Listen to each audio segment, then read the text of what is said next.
Hello and welcome to my YouTube channel, Cybersecurity Ranger. Before I begin the video, I would like to request you to please subscribe to my channel. So in my previous video on NMAP scanning, we discussed host discovery and target specification. In this video, I'm going to go ahead and demonstrate the port specification and NMAP scanning techniques. So let me just show you the options that we have for the port scanning. It's -P, in which you basically specify the ports that you want to scan, and -F is the fast mode, which I think scans the top 100 ports. And then we will use the -, top ports, in which we will specify how many ports we want to scan. Now for the scanning techniques, there are plenty of options.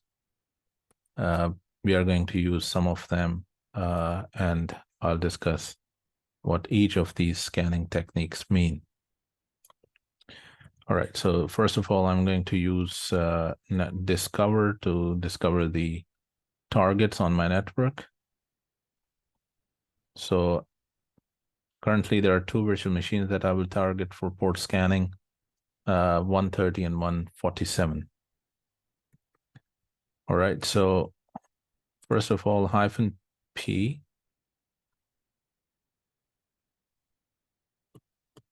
I'm going to scan 192.168.36.147, and I'm also going to scan 36.130. And -P, I'm going to scan for port 21, the FTP port. And let's see, what do we get? So you can see on both the hosts, port 21 is open on 147, and port 21 is also open on 130. You can also specify multiple ports. So for instance, I'm trying to scan port 80 and port 22, the SSH port. So you can see the ports are open on the target systems, right? Now, if I use NMAP, I'm going to pick one target, 147, for instance. And then if I use -F option, it's basically, it scans probably the top 100 ports. And you can see here, port 21 is open, 22 is open, 80 is open, 445 is open, 631 is open, and so on. So here you can see the type of the services which are running on these ports. Now you can also mention the top ports that you want to scan, -top dash ports. And then I'll mention here, for instance, 3, which means that I want to scan only 3 top ports. So you can see here, port 23 is open, 80 is open, and 443 is open. So it depends on how many ports you want to open, you want to scan. If I say 5, it is going to scan top 5 ports. If I mention 1,000, it is going to scan the top 1,000 ports, right? So once we have understood the port scanning and specify a particular port for the scanning, now I'm going to discuss the scanning techniques. So one of the most common scanning techniques is -SS, and then you can specify the target. So for instance, 192.168.36.130, for example. Now -SS is basically a TCP SYN scan. This is the most popular scan type, because it uses the TCP protocol. So capital T stands for TCP. And it is actually a stealthier a scanning technique if we compare it with the other techniques, for instance. So once you specify -SS and then the target IP address, so what you see here is that it gives you the ports which are open. Some of the ports here, the services are unknown. However, some of these ports, you can see that the services are mentioned here, right? Now, if I compare this with the -ST option, probably they do this NMAP -S and capital T 192.168.36.130, I guess this is what I used. Yeah. So now this one is a TCP SYN scan and this one is a TCP Connect scan. Let's see, what do we get? So not much difference, as you can see. I mean, they both do the same job. Like I said, -S, capital S, which is a TCP SYN scan, is a bit more stealthier than the Connect scan. -S, capital T, which is a TCP Connect scan, is usually used by the unprivileged Unix users against IPv6, where the SYN scan doesn't work. So there's no one way or a golden rule of scanning. You may have to use different options in different situations and scenarios.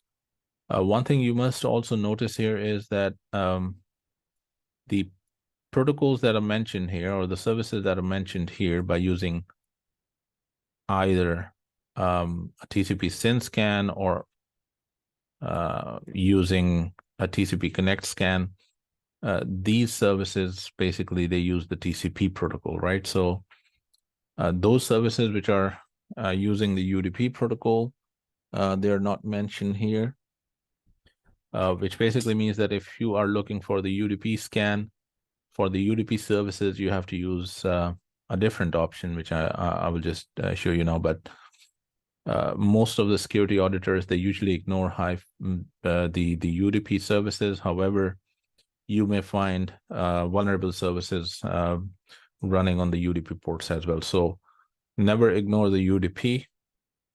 So let me just do the UDP scan. So if I do -S and capital U, and let's run it on the target 192.168.36.147. So U stands for the UDP.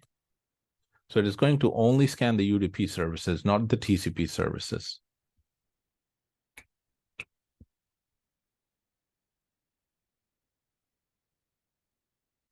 Now you can see here that there are no UDP services running on this particular host. So let's try with the second host to see if we have some UDP services running on the 130 target.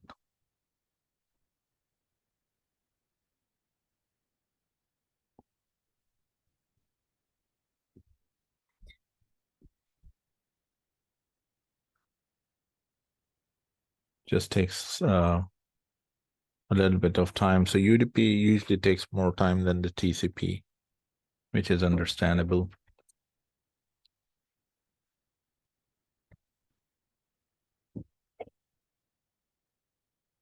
I'm going to pause the video so that.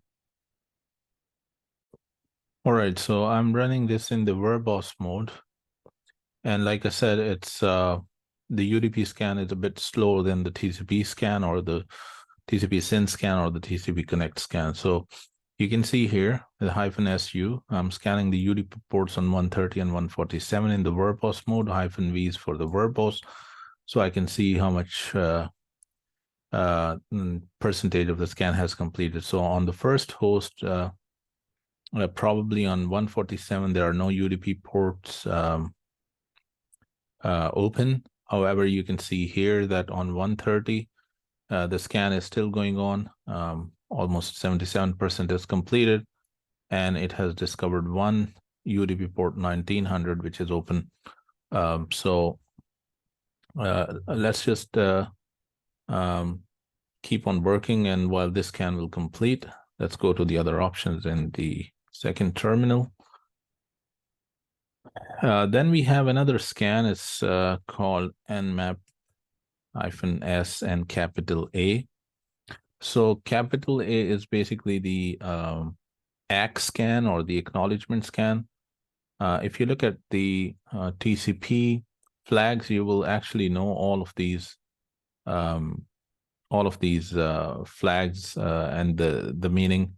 So in a TCP handshake, you have SYN flag, SYN ACK, and ACK acknowledgement, right? So this is one of them. And then you have other flags as well. You can go ahead online and read about the flags. Now, the acknowledgement flag is not basically, it will not distinguish between the open or the closed ports. However, it usually is used to map out the firewall rules. So which basically means that it will help you to understand whether the firewall rules are stateful or they are stateless.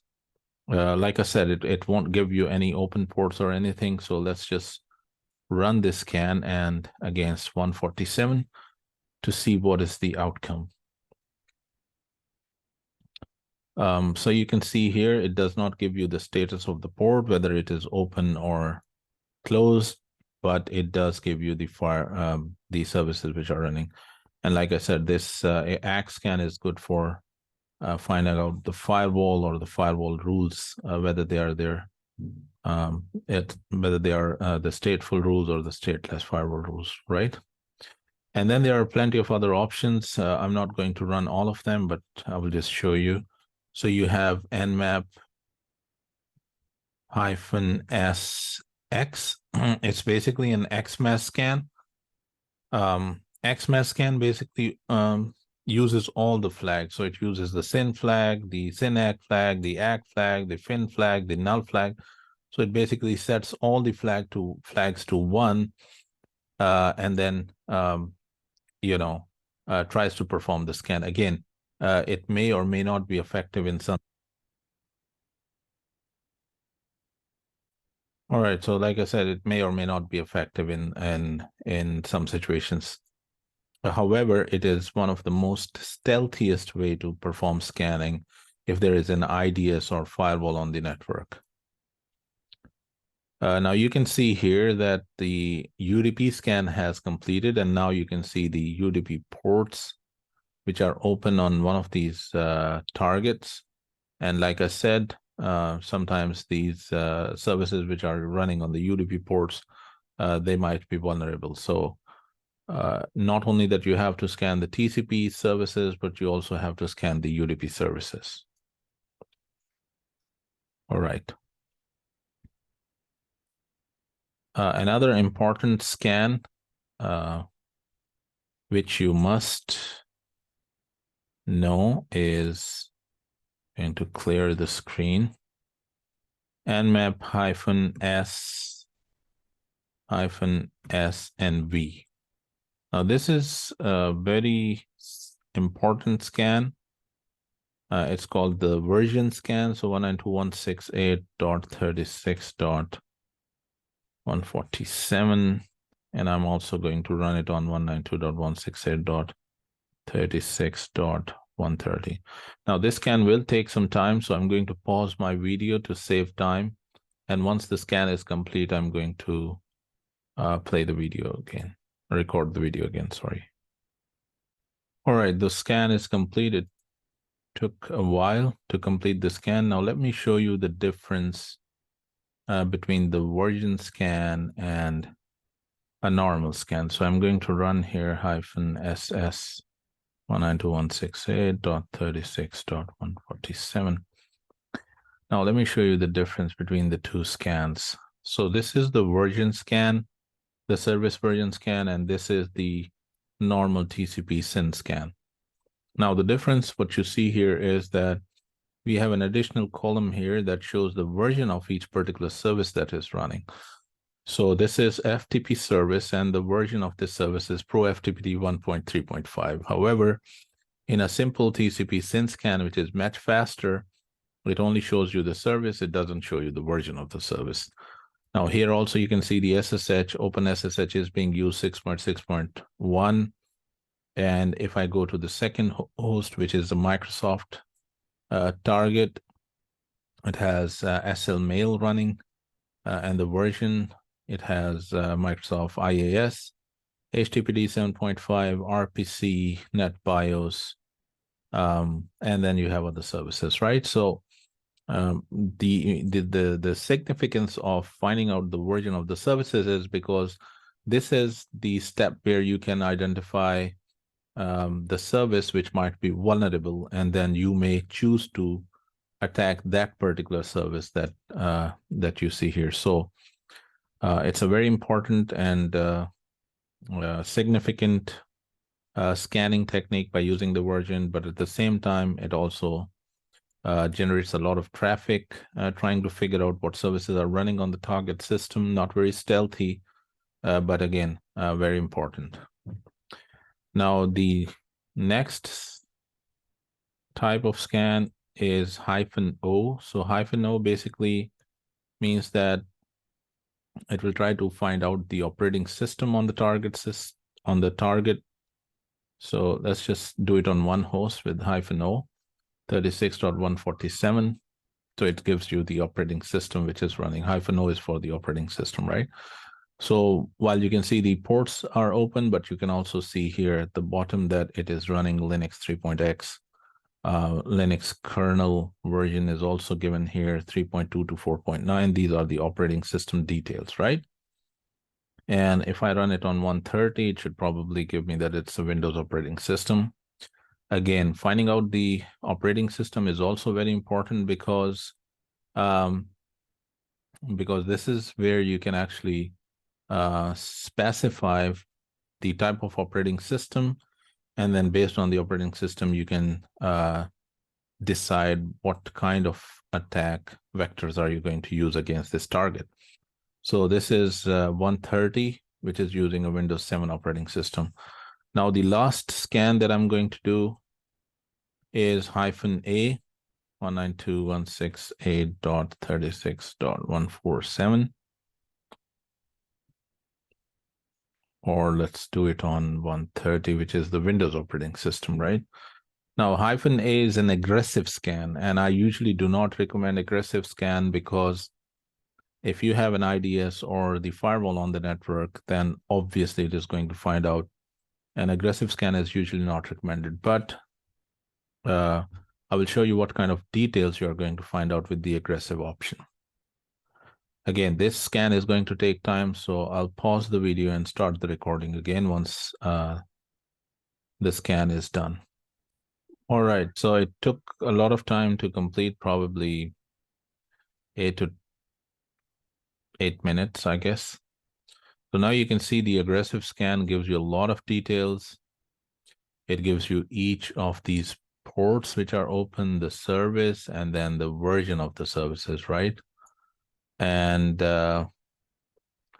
it also gives you some more details, whether these services, they are at risk or not. So for example, you can see here, potentially risk methods, trace. It also gives you the exact version of the operating system, I guess. I'm not wrong. So let me just see. The reason you can see here is the Windows 7, Windows 2008.1 is because probably the signatures of these operating systems, they match with each other, and that's why you basically see these multiple operating systems. But somewhere here, so this is where you can see the SMB OS discovery actually shows the exact version of the operating system. So if you perform an -O scan, it gives you something like this, that it could be Windows 7, could be 2008 or 8.1. But by using the SMB, by running a certain script, it actually tells you the exact name of the operating system, the exact version of the operating system, which is this one, Windows 7 Professional 6.1. And not only that, it also gives you the NetBIOS name. You can see here the computer name is PC1, whether it's a member of a work group or a domain. You can also see it here, and so on. So aggressive scan, like I said, gives you a lot more details than the other scans, but at the same time, it is very slow and generates a lot of traffic on the network, which might be, if you have an IDS, could be detected easily. All right, so with this, I will complete the second video on NMAP scanning and the